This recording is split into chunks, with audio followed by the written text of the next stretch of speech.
A kú ojúmọ́ ènìyàn yín olólùfẹ́ wa lórí ọ̀rọ̀ ìlú Ìwéré la fẹ́ sọ̀rọ̀ nípa ẹ̀. Gbogbo yín lẹ mọ̀ bàbá wa Gani Adams, ààrẹ Onokakafo ilẹ̀ Yorùbá, àwọn rèé. Ìyá wa ìyá dáadáa Madam Adébímpé aláṣọ àdúrà yeye fìwà gboyè nílùú Ìpókíà oyè àmọ́rí o ìyá wa.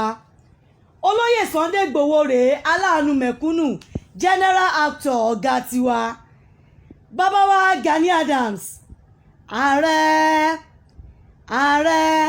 orí mi má jẹ́ ń ṣàárẹ̀ Onokakafo, mi ò ṣẹ̀yìn o, ẹ̀yin lẹ̀ ń ṣẹ̀ mí báyìí. Jagunjagun lààrẹ nílẹ̀ Yorùbá, kí ló dé tí wọ́n pè yín pé wọ́n ń pa ọmọ Yorùbá nílùú Ìwéré tó jẹ́ pé olóyè Sunday Igboho ló ń pè afẹ́mọ́ reason. Àbí ẹ gbọ́ pé wọ́n ń pa ọmọ Yorùbá nílùú Ìwéré, kí lẹ rí ṣe sí bàbá? Torí kíyà má bàa jẹ Yorùbá ni ààrẹ ṣe wà. Akíkanjú èèyàn ló máa fi ń jẹ ààrẹ. A fẹ́ mọ ìdí tí ẹ ṣe gbé ìgbésẹ̀ lórí pípa tán pa ọmọ Yorùbá nílùú Ìwéré. Ẹ̀yin aráàlú Ìwéré, tẹ́ ẹ bá ti fẹ́ kí pípa yín kó jù bẹ́ẹ̀ lọ, ẹ fi olóyè Sunday Igboho lọ́rùn sílẹ̀. Tẹ́ ẹ bá ti lè pè wọ́n sí nǹkan re, ẹ má pè wọ́n sí nǹkan aburú mọ́. Ṣebẹ́ láàrẹ nílẹ̀ Yorùbá, ẹ lọ parí Onokakafo kọba yín dá sí. Ṣebẹ́ ní ọba nílùú Ìwéré, ẹ lọ pe ọba yín nílùú Ìwéré kọba yín dá sí.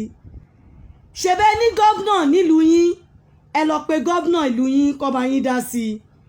Ẹ̀yin ará ìlú Ìwéré, tí ẹ bá ti fẹ́ ṣorí burúkú, ẹ fi Chief Sunday Igboho sílẹ̀.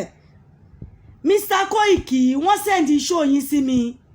Ẹni olóyè Sunday Igboho sọ pé àwọn fún àwọn Fúlàní ní 7 days nílùú Ìwéré, pé tí wọn bá stop pípa tó ń pa àwọn ọmọ Yorùbá, páwọn máa wá lágbára Ọlọ́run ọba. Olóyè Sunday Igboho ò ní wájà torí pé ìjà kọ́ ló kù wọ́n kù. Igboho Osha ó bàbá dámì, ibi tẹ bá ọ̀rọ̀ ara yín dé lọ́wọ́ yìí, ìjà kọ́ ló kù yín kú o. Ọpẹ́, àdúrà àti ọ̀pọ̀lọpọ̀ sàárà ló kàn yín lọ́wọ́ yìí torí pé wọ́n ti ń gbètè bọ̀ o. Yorùbá ti bẹ̀rẹ̀ ète o. Wọ́n ti rí pé ó ti dá tán báyìí, wọ́n ti lọ gbẹ́ kòtò sílẹ̀, wọ́n dẹ̀ ti tẹ́ ní aláràǹbarà sí lórí.